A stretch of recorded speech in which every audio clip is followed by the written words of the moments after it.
मौसम काफ़ी हद तक बदल चुका है। ठंड का सीज़न आ चुका है। खाँसी, जुकाम, बदन दर्द या थकान कुछ ना कुछ लगा ही रहता है। तो चलिए आज बनाएँगे बहुत ही टेस्टी और साथ में बहुत हेल्दी। आप इसको सुड़का भी कह सकते हैं, गुड़ का सीरा भी कह सकते हैं। बिल्कुल थकान, सर दर्द, कमर दर्द, खाँसी, जुकाम हर चीज़ में ये बहुत आराम देगा और इसके साथ ही बहुत अच्छी बेसन का दानेदार हलवा जो कि खाने में बहुत बढ़िया लगता है। और आप इसे गुड़ की लापसी भी कह सकते हैं। लापसी वैसे दलिये से बनती है, लेकिन बेसन से भी बन सकती है। नमस्कार। स्वागत है आप सबका मेरे चैनल बिंदास कुकिंग विद रितु में। तो चलिए बनाएंगे आज। तो इसके लिए सबसे पहले तो मैं आपको बताऊँ कि हम जो घी इस्तेमाल करेंगे, ये वही घी है जिसकी रेसिपी मैंने आप सबके साथ शेयर की थी। ये देखिए मैं आपको दिखा रही हूँ कितना दानेदार घी बन के तैयार हुआ है। अब इस तरह का घी महीने में जितना भी दूध आता है, अगर आप उसकी मलाई बचाते हैं, तो 1 महीने के अंदर आप 1 से डेढ़ किलो कितना आप मतलब दूध आपके घर में आता है, उस पर डिपेंड करेगा। और घर से बने जो घी होता है ना, उसकी बात ही कुछ और होती है। तो चलिए आज इसी घी से बनाएंगे बहुत ही सेहतमंद एकदम दानेदार बेसन का हलवा। और साथ में इसे बेसन का सीरा कहिए या सुड़का कहिए, बहुत बढ़िया लगेगा पीने में। और जितना भी कफ खांसी जुकाम है वो आपका तुरंत ठीक हो जाएगा। तो मैंने 3 बड़े चम्मच के लगभग देसी घी लिया है और 2 कटोरी के लगभग मैंने जो है बेसन ले लिया है। आप घी थोड़ा सा ज़्यादा भी ले सकते हैं, जितना आपको पसंद हो, क्योंकि ये बेसन है ना, तो आप जितना घी डालते जाएँगी, ये बेसन जो है उतना घी पीता जाएगा। तो ये पूरी तरह से आप पर डिपेंड करता है, पर इसमें घी थोड़ा-सा ज़्यादा ही जाता है। अब अच्छे से बेसन के अंदर घी को मिलाकर बिल्कुल लो फ्लेम पर, कम से कम हमें 8 से 10 मिनट लगेंगे। गैस का फ्लेम हमें बिल्कुल भी हाई नहीं करना, क्योंकि बेसन जो है वो जल जाएगा, ऊपर से ब्राउन हो जाएगा, लेकिन अंदर से कच्चा रह जाएगा और खाने में स्वाद नहीं लगेगा और उसका शरीर को भी कोई फ़ायदा नहीं होगा। बेसन के अंदर बहुत सारा प्रोटीन होता है। तो अब इतनी देर बेसन भून रहा है, इतनी देर मैंने 100 ग्राम के लगभग गुड़ घिस लिया है, ताकि ये आराम से मेल्ट हो जाए। और कम से कम 25 से 30 ग्राम के लगभग बादाम होंगे, उनको बिल्कुल अच्छे से मैंने कूट लिया है। हमें इसको घिसना या काटने की ज़रूरत नहीं है, बस रफली इसको कूट लीजिए।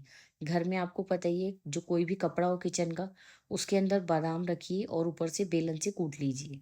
इतनी देर में हमारा बेसन भी इतना बढ़िया भुन गया है ना, बिल्कुल ये देखिए एकदम इकसार कलर है। और जब बेसन का कलर बिस्किटी हो जाता है ना, इसका मतलब बहुत अच्छा बेसन भुन के तैयार है। वैसे तो आप इसके अंदर कोई भी नट्स डाल सकते हैं, पर मैं तो इसके अंदर सिर्फ बेसन में जो है बादाम ही डालती हूँ, क्योंकि बादाम सबसे ज़्यादा फायदेमंद तो होते ही हैं, दिमाग के लिए भी, आंखों के लिए भी, स्किन के लिए भी। और बेसन के अंदर बादाम का बहुत बढ़िया मज़ा आता है। और कई लोगों को काजू से कब्ज़ की प्रॉब्लम होती है ना, या भारी हो जाते हैं, वज़न बढ़ता है, तो बादाम से वज़न बढ़ने का बिल्कुल चांस नहीं है। बादाम सेहत के लिए बहुत फ़ायदेमंद है, बच्चों के लिए भी, दिमागी तौर पर, आँखों के लिए भी। अब हम क्या करेंगे, बादाम को भी इसी के अंदर डाल के भून लेंगे। इसमें से मैंने 2 चम्मच के लगभग जो ये भुना हुआ बेसन और बादाम है ना, इसको साइड में रख दिया है। इसका मैं आपको एक बहुत ही बढ़िया ड्रिंक बनाकर दिखाऊँगी। अब गैस का फ्लेम बिल्कुल लो करेंगे और इसके अंदर मैंने 2 कटोरी, पहले अभी छोटी 2 छोटी कटोरी पानी डाल दिया है। पानी डालने के बाद बेसन एकदम तेज़ी से फूलेगा, तो हम इसे हल्का-सा मिक्स कर देंगे। अब हम इसके अंदर डाल देंगे वो जो गुड़ हमने घिस के रखा है। अब गुड़ भी आप अपनी मर्ज़ी से, गुड़ की जगह चीनी का इस्तेमाल भी कर सकते हैं। लेकिन सर्दियाँ हैं ना, तो गुड़ से थोड़ा-सा कलर तो डार्क हो जाता है, लेकिन इतना अच्छा हलवा बन के तैयार होगा ना, और वो खाने में बहुत टेस्टी लगेगा। सबसे ख़ास बात इस हलवे की क्या है, आप इसे बनाकर आराम से 1 हफ्ते तक भी फ्रिज में रख सकते हैं और जब मन करे थोड़ा-सा गर्म करके खा सकते हैं। और कोई ख़ास ड्राई फ्रूट डालना नहीं है। वैसे आप अपनी मर्ज़ी से कोई भी ड्राई फ्रूट इसमें डाल सकते हैं। ये देखिए जैसे-जैसे गुड़ मेल्ट होगा, ये हल्का-हल्का पतला होने लगेगा। लेकिन अभी बेसन पूरी तरह फूला नहीं है, तो मैंने इसके अंदर डेढ़ कटोरी के लगभग पानी और डाल दिया है। अगर आप चाहें तो पानी की जगह दूध भी डाल सकते हैं, लेकिन फिर उस केस में आप गुड़ सोच समझ के डालिए, क्योंकि दूध डालने से कभी-कभी जो है गुड़ की वजह से दूध फट जाता है और हलवे का टेस्ट खराब हो जाता है। तो इसलिए मैंने रूम टेम्परेचर के पानी का इस्तेमाल किया है और आप चाहें तो गर्म पानी का इस्तेमाल भी कर सकते हैं। पर बेसन के अंदर गुठलियाँ बिल्कुल भी नहीं पड़ती हैं। अभी ये देखिए मैं आपके सामने ही मिक्स कर रही हूँ। गैस का फ्लेम मीडियम से हाई कर रखा है और 20-25 सेकंड ही लगेंगे और ये आराम से मिक्स हो जाएगा। बेसन इतना अच्छे से भुन गया है ना, कि पूरी रसोई में खुशबू हो गई है और साथ में गुड़ की वजह से इसका बहुत ही बढ़िया फ्लेवर भी आएगा। हाँ, आपको अगर गुड़ का टेस्ट पसंद नहीं है, तो आप गुड़ की जगह चीनी का इस्तेमाल या खांड का इस्तेमाल कीजिए। पर आजकल लोग जो हैं वो चीनी से दूर होते जा रहे हैं, तो गुड़ इस चीज़ में ना बहुत बढ़िया रहता है। सर्दियों में शरीर को गर्माहट तो देता ही है, साथ में बहुत ज़्यादा इसमें पोटेशियम और मैग्नीशियम भी होता है। अब इसमें 1 छोटा चम्मच मैंने सौंठ का पाउडर और 1/4 टीस्पून हल्दी डाल दी है।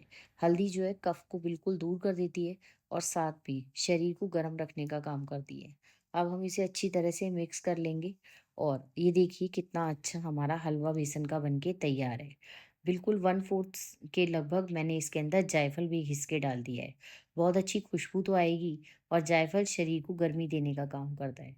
बस हमारी बहुत बढ़िया बेसन की लापसी कहिए, सीरा कहिए या हलवा, कुछ भी आप इसको नाम दीजिए, लेकिन अगर आप इसे 2 से 3 चम्मच गरम दूध के साथ खा लें, तो मतलब इसका कोई मुकाबला नहीं है। कभी भी सारी सर्दी आपको कफ़ वगैरह नहीं होगा। और अगर आप इसे कड़ा प्रसाद या हलवा की तरह खाना चाहते हैं, तो इसमें 2-3 चम्मच के लगभग देसी घी और डाल दीजिए। ये देखिए मैं इसमें जितना भी घी डालती जाऊँ, 1 सेकंड के बाद ये सारा का सारा गायब हो जाता है, क्योंकि बेसन जो है वो घी को अच्छे से पी लेता है। पर बहुत ज़्यादा घी भी जो है ना वो खाया नहीं जाता, तो इतना घी इसमें परफेक्ट रहता है। ये देखिए इसमें कोई और हमें ड्राई फ्रूट वगैरह कुछ भी मिलाने की ज़रूरत नहीं है। इतना अच्छा और नरम मुलायम हलवा बन के तैयार हुआ है। बस इस बात का ध्यान रखें कि अगर आप ये हलवा खाएँ, तो इसके बाद कम से कम 2 घंटे तक पानी ना पिएँ, क्योंकि उससे गला जो है ना चिकटने का डर रहता है, यानी थोड़ी ख़राश होने का। क्यों? क्योंकि बेसन जो है और घी दोनों चीज़ें गरम हैं और पानी पीने के बाद ठंडा पानी पिएँगे तो वो नुकसान करेगा। और रात के समय इसको 2 चम्मच खाइए और साथ में 1 कप दूध ले लीजिए। उसके बाद जितनी भी आपके शरीर में थकान है ना, या आपको ऐसा लग रहा है कि खाँसी, जुकाम या कफ़ है, वो सब खत्म हो जाएगा। और बड़े-बुजुर्ग तो ये दवाइयाँ खिलाने के बजाय यही चीज़ें खिलाते थे। सेहत के लिए भी फ़ायदेमंद और बहुत ज़्यादा हमने इसमें कोई नखरे नहीं किए, ड्राई फ्रूट नहीं डाले। अब जो बेसन मैंने बचाया था ना भुना हुआ, अगर किसी को खाँसी, जुकाम है ना, तो आप ये बना के दीजिए। शरीर को बहुत गर्मी देगा और बहुत फ़ायदेमंद है। अगर कोई न्यूबॉर्न मदर है, यानी न्यूबॉर्न बेबी है, तो उसको भी आप ये दे सकते हैं। बस ये भुना हुआ बेसन और बादाम है, इसे मिलाइए और 1 कप 1 गिलास दूध इसके अंदर मिलाइए और गैस के ऊपर रख दीजिए। गैस का फ्लेम हमें लो रखना है और लगातार चलाना है। 1 मिनट के अंदर बेसन जो है घुल जाएगा और गाढ़ा होने लगेगा। मैंने इसमें 1/4 टीस्पून के लगभग हल्दी और साथ में थोड़े से केसर के धागे मिला दिए। इससे केसर जो है वो शरीर को गर्माहट देगा। और थोड़े से बादाम और डाल दीजिए, थोड़ा पिस्ता अगर आपको डालना है, वो पूरी तरह से ऑप्शनल है, क्योंकि बेसन का सीरा वैसे ड्राई फ्रूट के बिना ही बनाया जाता है, लेकिन अच्छा सा टेस्ट बढ़ाने के लिए आप इसमें डाल सकते हैं। ये देखिए बेसन सारा घुल गया और एकदम ये दूध गाढ़ा होने लगेगा। बहुत ज़्यादा गाढ़ा नहीं करना, अगर आप चाहें तो थोड़ा गाढ़ा, जब पतला मतलब ये तो पूरी तरह आपकी चॉइस है। आप चाहें तो इसे फीका भी पी सकते हैं। ये देखिए केसर डालते ही इसका कितना सुंदर कलर हो गया है और जैसे-जैसे ये गाढ़ा होगा और ज़्यादा इसका सुंदर कलर होता जाएगा। अब मैंने इसमें भी 1 चम्मच गुड़ घिसा हुआ डाल दिया है। बस गुड़ डालने के बाद हमें ज़्यादा नहीं पकाना, गैस का फ्लेम बंद कर देंगे और इसे गरमा-गरम सर्व कीजिए। अगर आप ये आधा-आधा कप भी सबको दें ना घर में, तो आपको खुद ही पता लगेगा कि हफ्ते में 2-3 बार पीने से ही किसी को खाँसी, जुकाम कोई प्रॉब्लम ही नहीं है और सारी सर्दियाँ आराम से निकल गईं और थकान भी महसूस नहीं हुई। ये देखिए कितना अच्छा हमारा बेसन का हलवा बना है और साथ में ये सुड़का कहिए और या आप इसे बेसन का सीरा कहिए। पीने में जितना स्वाद लगता है ना, शरीर के लिए उतना ही ज़्यादा फ़ायदेमंद है। गरमा-गरम सर्व कीजिए, ऊपर से थोड़े से चॉप्ड ड्राई फ्रूट या नट्स जो भी आपका मन हो। वैसे कुछ ज़रूरत नहीं है क्योंकि अंदर भी हमने डाल ही दी है। और इसी तरह देखिए हलवे का कलर और एकदम टेक्सचर कितना दानेदार है। मूँग की दाल का हलवा भी जो है ना इसके आगे आपको बेकार लगे, इतना टेस्टी बन के तैयार होता है। तो अगर आप सब ये रेसिपी अपने घर में ट्राई करें, तो प्लीज़ कमेंट करके ज़रूर बताइएगा कि आपको ये रेसिपी कैसी लगी। और आप सब मेरी रेसिपीज़ को अगर पसंद करते हैं तो प्लीज़ लाइक कीजिए, शेयर कीजिए और सब्सक्राइब भी कीजिए। फिर मिलेंगे नई रेसिपी में, तब तक आप सबका बहुत-बहुत शुक्रिया।